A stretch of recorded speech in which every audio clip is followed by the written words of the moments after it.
only 100% natural organic supplement for blood sugar control. Thanks, Manor Health. And good morning to Dr. Wendy Chrstian, health coach and wellness practitioner at Integrated Health Solution. I'm tripping over my words. Good morning, Wendy. Hope you're well. Good morning, Brad. I'm good, thanks. How are you? Could be better. The brain and the mouth are not friends this morning, it would seem. This is a fascinating topic that we're talking about here this morning, the dangers of mold, because it almost feels there are some homes out there, and I know we've even spoken about this a few years ago when I first thought about it. There was this cupboard in the bathroom that I opened. I thought, what is that sort of musty smell that is in there? And then I initially thought, I don't think it matters too much. And then decided, no, this needs to be checked out. Unpacked it, and I think some water might have leaked through from the sink above, but there was little black spots.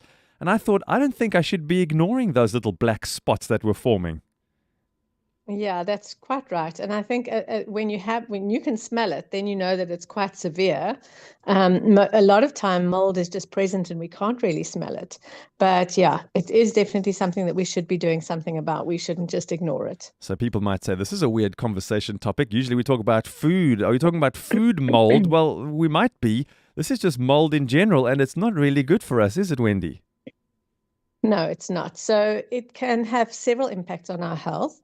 And the severity of the impact will depend on the type of mold, obviously also the extent of the exposure, and then our immune function. So some people will be more susceptible to mold toxicity or the effects of mold toxicity than others. Seems like the frog in my throat has made its way through the Zoom channels and it jumped on you there, Wendy. Yeah.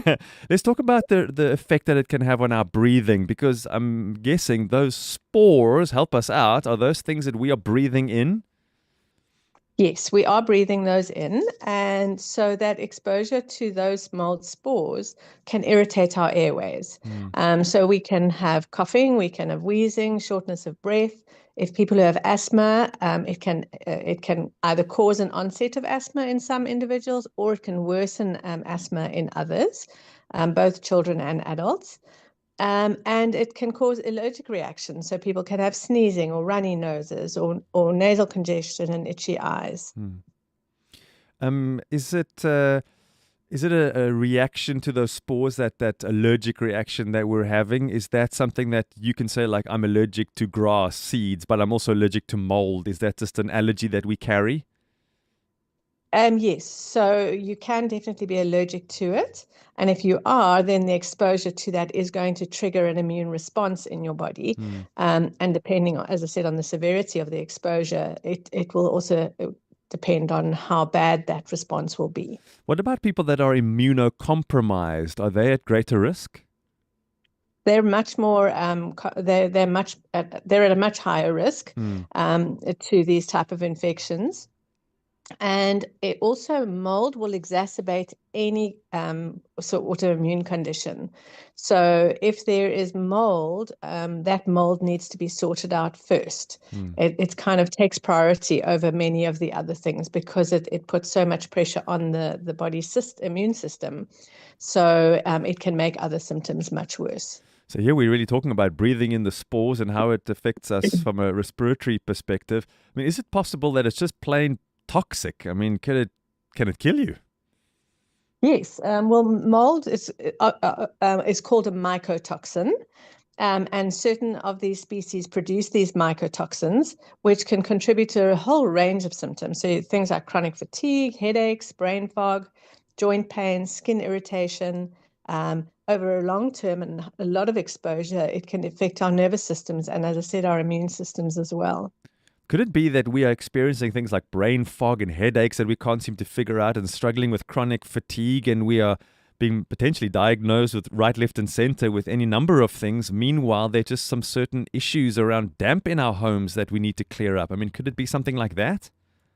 It absolutely could be. And I think because people overlook that, if you go to somebody and you have these symptoms, the first question out of their mouths is generally not, are you exposed to mold?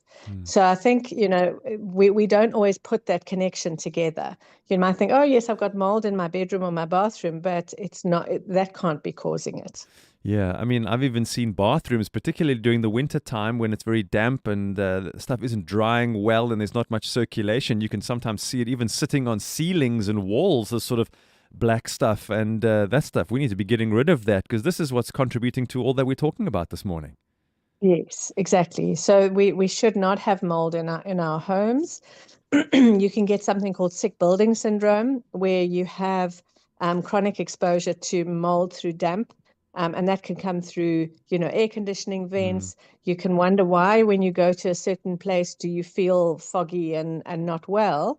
But when you go to a different place, you don't have the same symptoms.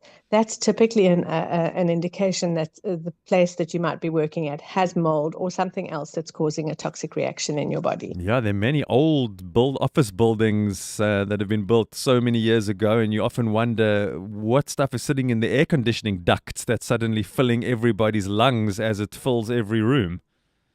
Exactly. Mm. And if you have this prolonged exposure, it can contribute to chronic inflammatory response syndrome, which doesn't obviously happen to everybody, but in sensitive individuals. And as I said previously, it can worsen pre-existing chronic illnesses. So like respiratory and autoimmune conditions can be much worse if you're exposed to this kind of damp environment all the time. Wendy, can you test for mold? Is there a blood test or something one can do that you've had mold exposure? There's a mycotoxin test. It's usually a urine test, and it's not done through our traditional lab, so it would have to be sent away to a special lab. Ah. So that can be tested. But yeah, if there's any suspicion that there might be mold, there's a good idea to just treat it anyway. Mm. Let's just wrap up this week's conversation. We've spoken a lot about breathing in the spores and the respiratory response and immune response. But what about if we were to touch it or somehow get it on our bodies? Can that have an effect on us, that contact with our skin? Yes, it can. So, it could exacerbate things like eczema. People can develop hives, other rashes, eye irritation. So there's all sorts of physical symptoms that you can experience outside of the body as well.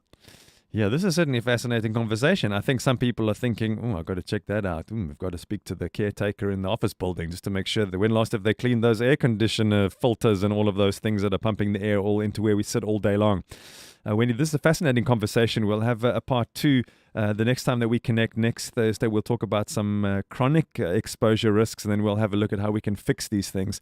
Wendy, appreciate your time and your expertise. A nice different take on things this morning, but I think with some of the things that you mentioned, those symptoms, it's worthwhile people who are struggling to get to the bottom of them to consider the possibility of mold exposure. So thanks for opening our eyes to that. Appreciate your expertise, Wendy. Thank you. It's a pleasure. Have a great Thursday. Yeah, and to you as well. That's Dr. Wendy Chrstian, health coach and wellness practitioner